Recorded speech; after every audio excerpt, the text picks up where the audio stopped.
Hello everyone, welcome to star education YouTube channel. Star education YouTube ચેનલમાં આપ સૌનું ખૂબ ખૂબ સ્વાગત છે. આજનો જે વિડીયો છે એમાં આપણે ચર્ચા કરીશું 1 જૂનના એટલે કે મહિનાના સૌથી પહેલા દિવસના તમામ અગત્યના કરંટ અફેર વિશે. શરૂ કરીએ આજનો વિડીયો. સૌથી પહેલા એક પ્રશ્ન તમારા માટે જેનો જવાબ લખવાનો પ્રયાસ કરવાનો છે કોમેન્ટ બોક્સની અંદર. તો પ્રશ્ન આજનો એવો છે કે હાલમાં જ આઈપીએલ 2023નો ઓરેન્જ કેપ એવોર્ડ છે એ કોને મળેલો છે. જેટલું પણ આ ટોપિકમાંથી યાદ આવડે એક તમારે રિટર્ન ટેસ્ટ સમજીને તમારે લખવાનો પ્રયાસ કરવાનો છે કોમેન્ટ બોક્સની અંદર.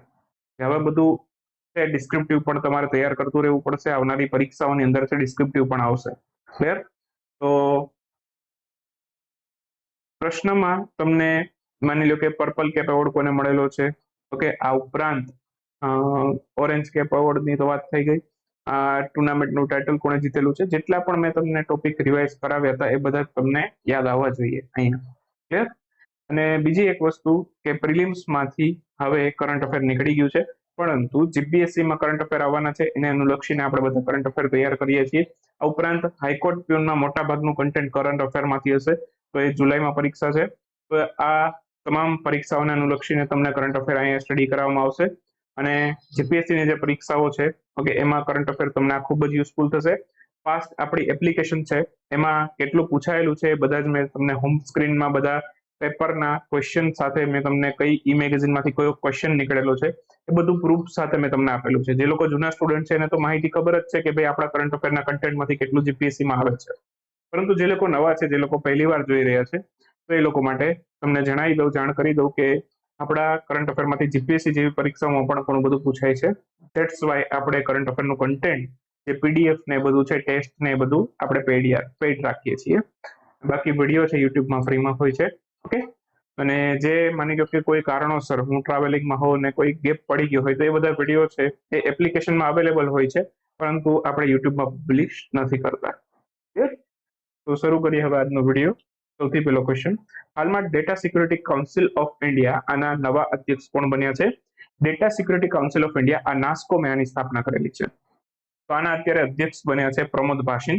અજય બાંગાની વાત કરું તો એ વર્લ્ડ બેંકના નવા અધ્યક્ષ બન્યા છે. પેલા ડેવિડ મલ્પસ હતા, હવે વિશ્વ બેંકના નવા અધ્યક્ષ અજય બાંગા બની ગયા છે. તો એમને પણ યાદ રાખીશું અહીંયા. ઓકે, તો DSCI okay, data security council of India, આની અત્યારે નવા અધ્યક્ષ તરીકે પ્રમોદ ભાસિનની નિયુક્તિ થઈ છે. નાસ્કોમ દ્વારા આ data security council of India છે એની સ્થાપના કરવામાં આવી હતી. 2018માં આ data security council of India આની સ્થાપના થઈ હતી, નાસ્કોમ દ્વારા કરવામાં આવી હતી. તો નાસ્કોમ છે એની સ્થાપના ક્યારે થઈ હતી? નાસ્કોમની સ્થાપના થઈ હતી 1 માર્ચ 1988માં. તો આવી રીતે તમે બધું કન્ટેન્ટ જોડતા રહેશો ને તો તમને એક સમય એવો આવશે કે આવી અમુક અગત્યની સંસ્થાઓ છે એના વિશેની માહિતી તમને મોઢેથી જશે. ક્લિયર? જેમ કે નીતિ આયોગ છે, બરાબર. તો નીતિ આયોગ અત્યારે તમને યાદ રહી ગયું છે કે નીતિ આયોગની સ્થાપના બરાબર 1 જાન્યુઆરી 2015માં થઈ હતી આયોજન પંચમાંથી. કેમ? અવારનવાર રિપીટેશન થયું એટલે તમને યાદ રહી ગયું, બરાબર. તો એવી રીતે તમે બધી સંસ્થાઓ વિશે અવારનવાર વાંચતા રહેશો, યાદ કરવાની કોશિશ કરતા રહેશો તો તમને ઓટોમેટિક આ બધું તમને કન્ટેન્ટ છે ઇઝી લાગવા માંડશે. આગળ જઈએ. વર્લ્ડ મેન્સ્ટુરેશન હાઇજીન ડે આ ક્યારે ઉજવાય છે? વિશ્વ માસિક સ્વચ્છતા દિવસ. તો આની ઉજવણી 28મી મે થાય છે. માર્ચ નહીં, મે. ભૂલથી માર્ચના ઓપ્શન સેટ થઈ ગયા છે, પણ આન્સર આવશે 28 મે. તો હાલમાં જ છે આ વર્લ્ડ મેન્સ્ટુરલ હાઇજીન ડે છે. ઓકે, 28 મે ઉજવાય છે. બાકી સૌથી પહેલી વખત 2014ના રોજ છે આ દિવસ ઉજવાયેલો હતો અને શરૂઆત થઈ હતી 2014થી. ચાઇલ્ડ રાઇટ એન્ડ યુ આ એક એનજીઓ છે, એણે આ દિવસની ઉજવણીની શરૂઆત કરી હતી. 2014થી સૌથી પહેલી વખત આપણે ઉજવી રહ્યા છીએ અને અત્યારે આપણે દર વર્ષે જ્યારે 28 મે આવે ત્યારે આપણે આ દિવસ ઉજવીએ છીએ. ક્લિયર? તો માસિક ચક્રની જે સરેરાશ લંબાઈ હોય છે, બરાબર, એ કેટલી હોય છે? મહિલાઓની અંદર છે માસિક ચક્રની જે સરેરાશ લંબાઈ હોય છે એ 28 દિવસની હોય છે. ધેટ્સ વાય અહીંયા 28મી તારીખ પસંદ કરવામાં આવી છે. તો 28મી મે છે ત્યારે 5મા મહિનાની 28 તારીખે છે. બીજું 5મો મહિનો શું કામ? તો કે પીરિયડ છે નોર્મલી છે 5 દિવસ સુધી રહેતા હોય છે, તો એટલા માટે 5મો મહિનો અહીંયા સિલેક્ટ કરવામાં આવેલો છે. ક્લિયર? તો 28 દિવસ અને 5 દિવસ પીરિયડ, એટલા માટે આ જે 5મો મહિનો સિલેક્ટ કરવામાં આવેલો છે અને 28મી તારીખ સિલેક્ટ કરવામાં આવી છે. ક્લિયર? તો બાકી 2023 માટે આની થીમ યાદ રાખીશું, making menstrual a normal fact of life by 2030. 2030 સુધીમાં છે પીરિયડ છે એને એક નોર્મલ ફેક્ટ બનાવી દેવો. ઘણામાં અંધશ્રદ્ધાઓ પણ હોય છે પીરિયડને અનુલક્ષીને, તો એ બધું છે અંધશ્રદ્ધાઓ હટાવી, બરાબર, અને 2030 સુધીમાં આ લક્ષ્યાંક હાસિલ કરવો એ આપણા ટાર્ગેટ છે. હાલમાં જ નીતિ આયોગને એન્યુઅલ હેલ્થ ઇન્ડેક્સ 2021-22 નો જે હેલ્થ ઇન્ડેક્સ છે નીતિ આયોગે અત્યારે જાહેર કર્યો છે. તો એમાં મોટા રાજ્યની શ્રેણીમાં કયું રાજ્ય પેલા સ્થાને છે? તો મોટા રાજ્યની શ્રેણીમાં જે રાજ્ય પ્રથમ સ્થાન ઉપર છે એ છે કેરળ. તો આન્સર આવશે કેરળ. કેરળ છે મોટા રાજ્યની શ્રેણીમાં ટોચના સ્થાને રહ્યું છે. આમાં બીજા સ્થાન ઉપર તમિલનાડુ છે, ત્રીજા સ્થાન ઉપર તેલંગાણા છે. તો આ ટોચના 3 રાજ્યો થયા. હવે બોટમમાં કોણ છે? સૌથી ખરાબ પરફોર્મન્સ આમાં હોય મોટા રાજ્યમાં તો એ બિહારનું છે, ત્યારબાદ ઉત્તર પ્રદેશ, ત્યારબાદ મધ્યપ્રદેશ. આ બોટમ 3 છે. તો ટોપ 3 બોટમ 3 આવા ઇન્ડેક્સ હોય ને બહુ અગત્યના હોય. નીતિ આયોગ જે ઇન્ડેક્સ બહાર પાડે છે એમાંથી 100% એક ક્વેશ્ચન તમારી પરીક્ષામાં હોય છે જીપીએસસીમાં. 100%ની ગેરંટી સાથે આ રાજ્યોના નામ ટોપ 3 બોટમ 3 કેટેગરી સાથે ગોખજો, કેમ કે મોટા રાજ્યની શ્રેણી, નાના રાજ્યની શ્રેણી, કેન્દ્ર શાસિત ત્રણેય કેટેગરીમાં આમાં હોય છે. ક્લિયર? હવે વાત કરીએ નાના રાજ્યમાં. તો નાના રાજ્યમાં ત્રિપુરા ટોચના સ્થાને હતું, એના પછી બીજા ક્રમે સિક્કિમ, ત્રીજા સ્થાને ગોવા છે. નીચે કોણ છે? નીચે સૌથી ખરાબ પરફોર્મન્સ આમાં મણિપુરનું છે નાના રાજ્યમાં, એના પછી નાગાલેન્ડ અને અરુણાચલ પ્રદેશ. આ 3 રાજ્યોનું પરફોર્મન્સ સૌથી ખરાબ છે. મણિપુર પછી નાગાલેન્ડ પછી અરુણાચલ પ્રદેશ. કેન્દ્ર શાસિત પ્રદેશમાં ખાલી ટોચના ને અંતિમ યાદ રાખી લઈએ. તો ટોચનું સ્થાન છે એ લક્ષદ્વીપનું છે અને બોટમ સ્થાન છે એ કોનું છે? તો કે દિલ્હીનું છે. તો આ ખાસ આટલા પોઈન્ટ આમાંથી તમારે યાદ રાખવાના થાય. બીજું બહુ જ અગત્યનો પોઈન્ટ પરીક્ષામાં પૂછાઈ શકે, જીપીએસસીમાં એ અને બી બંનેને એવા ઓપ્શન સેટ કરવા હોય ને તો આ આવી શકે. નીતિ આયોગ આ ઇન્ડેક્સ છે કોની સાથે મળીને તૈયાર કરે છે? નીતિ આયોગ આ ઇન્ડેક્સ છે એ એક તો ભારતનું સ્વાસ્થ્ય મંત્રાલય અને બીજું વર્લ્ડ બેંક, બંનેની સાથે મળીને આ ઇન્ડેક્સ તૈયાર કરે છે. નીતિ આયોગ દ્વારા 8મી ગવર્નિંગ કાઉન્સિલની અધ્યક્ષતા, હમણાં જ 8મી ગવર્નિંગ કાઉન્સિલની નીતિ આયોગની બેઠક થઈ હતી, તો એની અધ્યક્ષતા કોણે કરી? તો ઓપ્શન આપેલા છે. ઓપ્શન મેં એવી રીતે સેટ કર્યા છે કે હોદ્દાના નામ લખ્યા છે, કોઈ વ્યક્તિના નામ નથી લખ્યા. વ્યક્તિનું નામ લખું તમે હમણાં કહી દો, બરાબર. તો આ વડાપ્રધાન આપણા જે છે એમણે આની અધ્યક્ષતા કરી હતી, અને નીતિ આયોગના અધ્યક્ષ કોણ હોય? વડાપ્રધાન જ હોય, તો એ જ આની અધ્યક્ષતા કરે. તો નીતિ આયોગની ગવર્નિંગ કાઉન્સિલની બેઠકની અધ્યક્ષતા છે એ વડાપ્રધાન નરેન્દ્રભાઈ મોદીએ કરી હતી. 8મી ગવર્નિંગ કાઉન્સિલની બેઠક હતી, તો ક્વેશ્ચનમાં 8મી જગ્યાએ 7મી કરી નાખે તો ત્યાં ધ્યાન રાખવું. હાલમાં 2023માં 8મી ગવર્નિંગ કાઉન્સિલની બેઠક હતી, બરાબર. હવે આમાં નોર્મલી કેવું હોય કે બધા રાજ્ય અને કેન્દ્ર શાસિત પ્રદેશો આમાં ભાગ લેતા હોય, પણ ભાગ કેટલા લીધો? 19 રાજ્ય અને 6 કેન્દ્ર શાસિત પ્રદેશો. કેટલા છે? 28 રાજ્ય, 8 કેન્દ્ર શાસિત પ્રદેશો ભારતમાં છે, બરાબર. એમાંથી ખાલી 19 અને 6 કેન્દ્ર શાસિત પ્રદેશ આવ્યા. થીમ આની યાદ રાખવી પડશે આપણે. થીમ પૂછી શકે અથવા તો વાક્યમાં આપી શકે છે જીપીએસસીમાં. તો વિકસિત Bharat @2047 role of team India. અને આમાં પ્રધાનમંત્રી નરેન્દ્રભાઈ મોદીએ તમામ રાજ્ય અને કેન્દ્ર શાસિત પ્રદેશોને જે ભાષણ આપતા હતા, બરાબર, તો એમાં દરેક રાજ્ય અને કેન્દ્ર શાસિત પ્રદેશોને એક ટીમ બનીને કાર્ય કરવાનું કીધું હતું. તો એ ખાસ યાદ રાખવા જેવું છે. શ્રી અન્ના, અમૃતકાળ, અમૃત સરોવર, આ બધા આપણા લક્ષ્યાંકો છે, બરાબર. તો એ લક્ષ્યાંકો હાસિલ કરવા માટે ભારતના તમામ રાજ્ય કેન્દ્ર શાસિત પ્રદેશ છે અને એક ટીમ ઇન્ડિયા બનીને કામ કરવું પડશે, એવું સૂચન પણ કર્યું હતું કે પ્રધાનમંત્રી નરેન્દ્રભાઈ મોદીએ. નીતિ આયોગની વાત કરીએ, પૂરું નામ પૂછી શકે છે, national institution for transforming India. આ એનું પૂરું નામ છે. લખેલું નથી પણ લખી લેજો, national institution for transforming India. નીતિ આયોગનું પૂરું નામ છે. સ્થાપના 1 જાન્યુઆરી 2015. નીતિ આયોગના અધ્યક્ષ કોણ છે અત્યારે? અધ્યક્ષ અહીંયા સીઈઓ હોય, બીવીઆર સુબ્રમણ્યમ છે સીઈઓ છે. અધ્યક્ષ કોણ છે ત્યારે? વડાપ્રધાન છે. તો અહીંયા એક નાનકડી મિસ્ટેક રહી ગઈ છે ટાઈપિંગમાં. અધ્યક્ષની જગ્યાએ ત્યાં શું લખવાનું છે? તમારે સીઈઓ લખવાનું. નીતિ આયોગના સીઈઓ કોણ છે? બીવીઆર સુબ્રમણ્યમ છે. અધ્યક્ષ તો હંમેશા વડાપ્રધાન હોય, બરાબર. અને નીતિ આયોગના ઉપાધ્યક્ષ કોણ છે? તો કે સુમન બેરી, બરાબર. તો આ બધા પોઈન્ટ છે અગત્યના છે તમારી પરીક્ષા માટે. હાલમાં જ નવી પાર્લામેન્ટ બિલ્ડિંગ એની યાદમાં 75 રૂપિયાનો એક સ્મારક સિક્કો જાહેર કરવામાં આવ્યો છે. પ્રશ્ન આપણો એવો છે કે આ સ્મારક સિક્કાઓનું નિર્માણ કઈ ટાંક શાળાઓમાં થાય છે?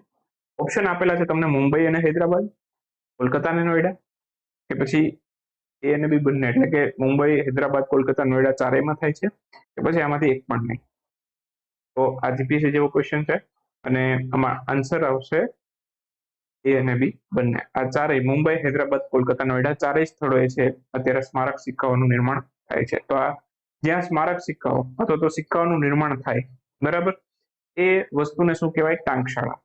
ત્યાં સિક્કાઓનું નિર્માણ કરવામાં આવે, ચલણોનું નિર્માણ કરવામાં આવે, બરાબર, સિક્કા, તો એને કહેવાય ટાંકશાળા, બરાબર. અને એ મુંબઈ, હૈદરાબાદ, કોલકાતા અને નોઈડા, કુલ ભારતમાં 4 સ્થળોએ આ ટાંકશાળા આવેલી છે. અને 4 સ્થળોના નામ તમને આપી દીધા. તો 75 રૂપિયાનો સ્મારક સિક્કો લોન્ચ કોણે કર્યો? નરેન્દ્રભાઈ મોદી, વડાપ્રધાન આપણા. થોડીક આની વિગત યાદ રાખજો, કદાચ જીપીએસસીમાં વાક્ય સ્વરૂપે આવી જાય. તો 44 mm વ્યાસ છે આનો.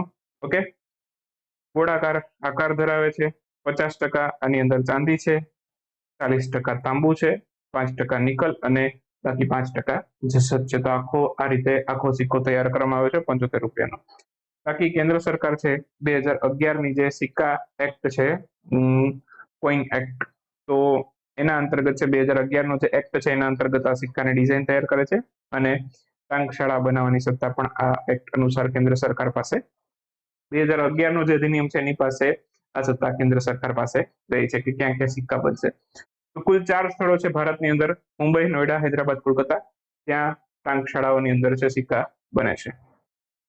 બાકી ભારતમાં સૌ પ્રથમ સ્મારક સિક્કો એ ક્યારે બન્યો? તો 1964માં જવાહરલાલ નહેરુ છે, ઓકે, એમના નિધન બાદ છે, એમને શ્રદ્ધાંજલિ આપવા માટે આ સૌથી પહેલો સિક્કો 1964માં બનાવવામાં આવ્યો હતો. હાલમાં જ છે ચર્ચામાં રહેલ ISAAC રિવર કોલ માઇન, અથવા તો ઈસાક પણ કહી શકો આને, ઈસાક રિવર કોલ માઇન, તો આ કયા દેશની એક પ્રસિદ્ધ યોજના છે? તો આ યોજના છે, બરાબર, આ જીપીએસસી માંથી ક્વેશ્ચન આવી શકે છે. બાકી ક્લાર્ક અને પટ્ટાવાળાની જે પરીક્ષા છે એમાં ક્વેશ્ચન તમે ઇગ્નોર કરી શકો છો, કેમ કે એટલા બધા ગ્લોબલ લેવલના ક્વેશ્ચન તમારે એમાં નહીં આવે. તો ઈસાક રિવર કોલ માઇન છે, બરાબર, આ પરિયોજના ઓસ્ટ્રેલિયાની છે, તો આન્સર આવશે ઓસ્ટ્રેલિયા. ઓસ્ટ્રેલિયાની આ એક કોલ માઇનની પ્રોજેક્ટ છે આખો. અને બાકી ઓસ્ટ્રેલિયા છે, ઓકે, એના વિશે થોડાક તમને અગત્યના પોઈન્ટ રિવાઇઝ કરાવું. જેમ કે ઓસ્ટ્રેલિયાની અંદર છે ભારતે પોતાનો 4થો દૂતાવાસ ખોલ્યો છે, એ એક અગત્યનો પોઈન્ટ છે. ભારત ઓસ્ટ્રેલિયા વચ્ચે ઓઝ ઇન્ડેક્સ યુદ્ધ અભ્યાસ થાય છે. અને હમણાં જ ઓસ્ટ્રેલિયા પોતાનો સર્વોચ્ચ નાગરિક સન્માન છે કોને આપ્યો હતો? ભારતના એક વ્યક્તિને આપ્યો હતો, જેમનું નામ છે રતન ટાટા. તો એમને આ પુરસ્કાર આપવામાં આવ્યો હતો ઓસ્ટ્રેલિયા દ્વારા.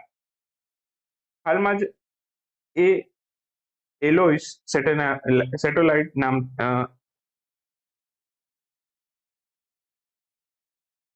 ઓલસ નામનો સેટેલાઇટ છે, ઓકે. આનું હમણાં જ એક વિજ્ઞાન અભિયાન હતું, એ હાલમાં બંધ કર્યું હોવાના કારણે આ સમાચારોમાં રહેતો સેટેલાઇટ લોન્ચ કઈ અંતરિક્ષ એજન્સીએ કર્યો છે? તો આ સેટેલાઇટ છે એ યુરોપિયન સ્પેસ એજન્સીનો સેટેલાઇટ છે, તો આન્સર આવશે ESA, યુરોપિયન સ્પેસ એજન્સી. તો આ સેટેલાઇટ છે, હાલમાં જ આનું વિજ્ઞાન અભિયાન બંધ થઈ ગયું એટલા કારણે આ ચર્ચામાં તો યુરોપિયન સ્પેસ એજન્સીનો સેટેલાઇટ છે. યુરોપિયન સ્પેસ એજન્સી વિશે તમને થોડાક જનરલ નોલેજને અનુલક્ષીને અને કરંટ અફેરને અનુલક્ષીને થોડાક મુદ્દાઓ રિવાઇઝ કરાવું. યુરોપિયન સ્પેસ એજન્સી છે, ઓકે, એને 2 બ્લેક હોલ શોધ્યા હતા, BH1, BH2. BH1 છે એ પૃથ્વીની સૌથી નજીકનો બ્લેક હોલ છે, તો એ પણ યાદ રાખવાનો પોઈન્ટ થાય આપણી માટે. થોડાક અન્ય મિશન તમે આને યાદ રાખો, જેમ કે બેપી કોલંબો નામનું મિશન છે, એ યુરોપિયન સ્પેસ એજન્સીનું છે. તો એ શેના માટે છે? કયા ગ્રહના અભ્યાસ માટે છે? પ્રશ્ન એવો આવી શકે પરીક્ષાની અંદર. તો એ બુધ ગ્રહના મિશન માટેનું છે. એનવિઝન મિશન છે એ શુક્રના અભ્યાસ માટેનું મિશન છે. યુરોપિયન સ્પેસ એજન્સીનું જ્યુસ મિશન છે તે ગુરુ ગ્રહના ચંદ્રોના અભ્યાસ માટેનું મિશન છે. વિજિલ નામનું મિશન છે એ સૂર્યના વાતાવરણના અભ્યાસ માટેનું મિશન છે. તો આ બધા યુરોપિયન સ્પેસ એજન્સીના અગત્યના મિશનો છે જે તમને પરીક્ષામાં આવી શકે છે. આર્ટિમસ મિશન કોનું છે? કોઈ કહેશે મને કોમેન્ટમાં? કોઈ કોમેન્ટમાં તો લખશે નહીં, હું તમને કહી દઉં. આર્ટિમસ મિશન છે એ નાસાનું છે, અને એ કયા ગ્રહને અનુલક્ષીને છે? કયા ગ્રહને અનુલક્ષીને છે? તો કે ચંદ્રના અભ્યાસ માટેનું છે. આપણો જે ચંદ્ર છે પૃથ્વીનો, તો ત્યાં માનવ યુક્ત મિશન કરવાનું છે, એ માટેનું આખું મિશન છે આર્ટિમસ મિશન 1, 2, 3. ત્રીજું છે આખું માનવ યુક્ત મિશન હશે, એ પહેલાના જે હતા માનવ રહિત મિશનો હતા, બરાબર. 1, 2 જે છે માનવ રહિત હતા, અને ત્રીજું જે થશે એ માનવ સાથે થશે. અલ મોહદ અલ હિન્દી 2023 એક્સરસાઇઝ, આ આયોજન છે ભારત અને કયા દેશ વચ્ચે થાય છે? અલ મોહદ અલ હિન્દી એક્સરસાઇઝ છે ભારત સાઉદી અરબ વચ્ચે થાય છે, તો આન્સર આવશે સાઉદી અરબ. સૌથી પહેલી વખત આ એક્સરસાઇઝ છે 2021માં થઈ હતી, ભારત સાઉદી અરબ વચ્ચે થાય. બંને દેશોની નૌસેના વચ્ચે થાય છે. ભારતની તરફથી કોને ભાગ લીધો? તો ભારત તરફથી INS તર્કશ અને INS સુભદ્રા, આ બંને જહાજોએ આની અંદર ભાગ લીધો. 2021માં સૌથી પહેલી વખત થઈ હતી, એ યાદ રાખજો. અને પોર્ટ જુબેલ સાઉદી અરબમાં આ વર્ષે ક્યાં થઈ? સાઉદી અરબમાં પોર્ટ જુબેલ ખાતે આ એક્સરસાઇઝનું આયોજન થયું. સાઉદી અરબ વિશે થોડુંક અગત્યના જીકેના પોઈન્ટ યાદ રાખો. સાઉદી અરબના જેદાની અંદર ઓઆઈસી એટલે કે ઓર્ગેનાઇઝેશન ઓફ ઇસ્લામિક કોર્પોરેશન, ત્યાં એનું હેડક્વાર્ટર આવેલું છે સાઉદી અરબની અંદર. પછી એક સાઉદી અરબની રાજધાની છે રિયાદ. ઓકે, તો ત્યાં જીસીસી નું હેડક્વાર્ટર છે. જીસીસી નું પૂરું નામ પૂછી શકે, ગલ્ફ કોઓપરેશન કાઉન્સિલ. ઓકે, તો આ જીસીસી છે. પછી સાઉદી અરબના રૈયાના બર્નવી એક વ્યક્તિ છે, મહિલા છે, કે જે સાઉદી અરબના સૌથી પહેલા મહિલા છે જે અંતરિક્ષમાં જાય છે. બાકી સાઉદી અરબના રિયાદમાં યુએનસીસીડી ની COP16 નું આયોજન થવાનું છે. ઓકે, સાઉદી અરબના રિયાદમાં COP16 થશે. ઓકે, COP28 ક્યાં થશે? એ થશે યુએઈ ના શર્મ અલ શેખમાં. હાલમાં વિશ્વ દૂધ દિવસ ક્યારે ઉજવાય છે? જો વિશ્વ દૂધ દિવસ પૂછે તો તમારો આન્સર આવશે 1 જૂન. પણ તમને એમ પૂછી લે કે ભાઈ રાષ્ટ્રીય દૂધ દિવસ ક્યારે ઉજવાય, તો એ ક્યારે ઉજવાય છે? 26મી નવેમ્બર. 26મી નવેમ્બરે આપણો બંધારણ દિવસ પણ હોય છે, સંવિધાન દિવસ પણ કહીએ છીએ એને. 26મી નવેમ્બરે શું એવું ખાસ છે કે આપણે રાષ્ટ્રીય દૂધ દિવસ ઉજવીએ છીએ? તો આપણા શ્વેત ક્રાંતિના જનક તરીકે જે આપણે જેને ઓળખીએ છીએ કે એ કોણ છે? વર્ગીસ કુરિયન. તો એમની જન્મ જયંતિને આપણે રાષ્ટ્રીય દૂધ દિવસ તરીકે ઉજવીએ છીએ ભારતમાં. વિશ્વ દૂધ દિવસ 1 જૂને ઉજવાય છે. ઓકે, આની શરૂઆત 2001માં થઈ હતી. ફૂડ એગ્રીકલ્ચર ઓર્ગેનાઇઝેશન આ દિવસ ઉજવે છે.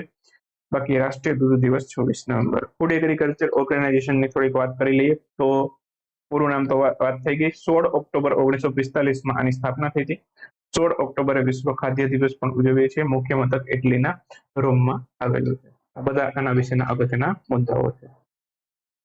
ગ્લોબલ ડે ઓફ પેરેન્ટ્સ ક્યારે ઉજવાય છે? તો આ 1 જૂને આજે જ છે, ગ્લોબલ પેરેન્ટ્સ ડે. ઓકે, આજે વર્લ્ડ મિલ્ક ડે પણ છે, તો એ પણ યાદ રાખીશું. દર વર્ષે સંયુક્ત રાષ્ટ્ર આ દિવસ ઉજવે છે. 2013માં આ દિવસ સૌથી પહેલી વખત ઉજવાયેલો હતો. 2023 માટેની થીમ યાદ રાખી શકો છો. 2022માં પણ આજ હતી. 23 માટે કોઈ નવું અપડેશન નથી, આ થીમને કન્ટિન્યુ કરી છે. Appreciate all parents through out the world આ એની થીમ છે. વાત કરી લઈએ થોડાક ઓનલાઈન ક્વેશ્ચનની.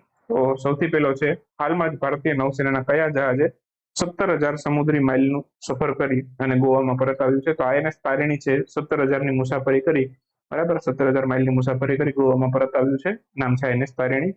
કેપ્ટુર રેસમાં ભાગ લેવા પણ ગયેલું હતું. હાલમાં જ જમ્મુ કાશ્મીરમાં માતા ખીર ભવાની મેળાનું આયોજન થયું છે. પ્રશ્ન આપણો એવો છે કે આ માતા ખીર ભવાની મેળો છે કયા દેવી દેવતાઓની યાદમાં ઉજવાય છે? દેવી માતા રાગન્યા દેવી છે, એમની યાદમાં આ મેળો ઉજવાય છે. હાલમાં જ કયા ભારતીય વૈજ્ઞાનિક છે એને બ્રિટનની રોયલ સોસાયટીના ફેલો તરીકે પસંદ કરવામાં આવે છે? તો રાજીવ વાર્ષ્ણેય છે, એમને આના ફેલો તરીકે પસંદ કરવામાં આવ્યા છે. હાર્વર્ડ યુનિવર્સિટીમાં નીચેનામાંથી કોને રેડ ક્લિફ ફેલો તરીકે પસંદ કરવામાં આવ્યા છે, તો સન્માનિત કરવાના છે? સત્યભામા દાસ બીજું, જેને ફ્રોગ મેન ઓફ ઇન્ડિયા તરીકે ઓળખવામાં આવે છે, એમને આના ફેલો તરીકે પસંદ કરવામાં આવ્યા છે. તો અહીંયા આપણા આજના અગત્યના પ્રશ્નો સમાપ્ત થાય. બરાબર, આ સાથે આપણે રજા લઈએ. રજા લેતા પહેલા આપણો કરંટ અફેરનો કોર્સ છે, જેમને ઈચ્છા છે લઈ શકે છે. જીપીએસસીમાં ખૂબ યુઝફુલ થશે. આવનારા 1 મહિનામાં જીપીએસસીની બધી ભરતીઓ આવશે, ક્લાસ 1 2 ની લઈ ટીવાયએસઓ અને ચીફ ઓફિસરની. આ બધી જ પરીક્ષાઓમાં આપણે કરંટ અફેર તમને યુઝફુલ થશે. જૂના પેપરોમાં લાસ્ટ યરમાં કેટલું પૂછાણું છે તમે પ્રૂફ સાથે જોઈ શકો છો. કોઈ ઈ મેગેઝિનમાંથી કયો ક્વેશ્ચન હતો. ઇનફેક્ટ જીપીએસસીનો જે ક્લાસ 1 2 નો પેપર હતો, 50 થી વધારે 51-52 ક્વેશ્ચન છે આપણા કરંટ અફેરમાંથી પૂછાયા હતા. ખાલી કરંટ અફેરમાં કરંટ અફેર જ નથી પૂછાતું. ઓકે, થોડાક અમુક ઇકોનોમિકને લગતા ક્વેશ્ચન હોય છે. ઓકે, કૃષિને લગતા ક્વેશ્ચન હોય છે, તો ત્યાંથી કરંટ અફેરમાંથી કોઈ સરકારી યોજનાઓ હોય, પછી વિજ્ઞાન ટેકનોલોજી છે, તો એને લક્ષીને પણ ક્યારેક ક્યારેક કરંટ અફેરમાંથી ક્વેશ્ચન આવી જતા હોય છે. સમજો છો આ વસ્તુ? તો જીપીએસસી છે, બરાબર, ત્યાં ફોકસ કરંટ અફેર ઉપર વધારે પડતો હોય છે, બરાબર, અને જે તમારું થિયરેટિકલ ચોપડી છે એના ઉપર પણ થોડોક વેટેજ હોય છે. એવું નહીં કે બેમાં 50-50 આપણે ગણી શકીએ. કરંટ અફેરમાંથી પણ ક્વેશ્ચન આવી શકે છે, પહેલામાં બુક્સમાંથી પણ આવી શકે છે. તો દરેક સબ્જેક્ટ છે ત્યાંથી કરંટ અફેરનો કોઈ મુદ્દો ચર્ચામાં હોય તો ત્યાંથી ક્વેશ્ચન આવી જાય છે. આ મારું અનુમાન છે. છેલ્લા ઘણા લગભગ હું 5-6 વર્ષથી ક્વેશ્ચન સ્ટડી કરું છું જીપીએસસીના, તો મારું એટલું અનુમાન છે. ક્લિયર? તો મળીએ હવે નેક્સ્ટ વિડીયોમાં. રજા લઈએ.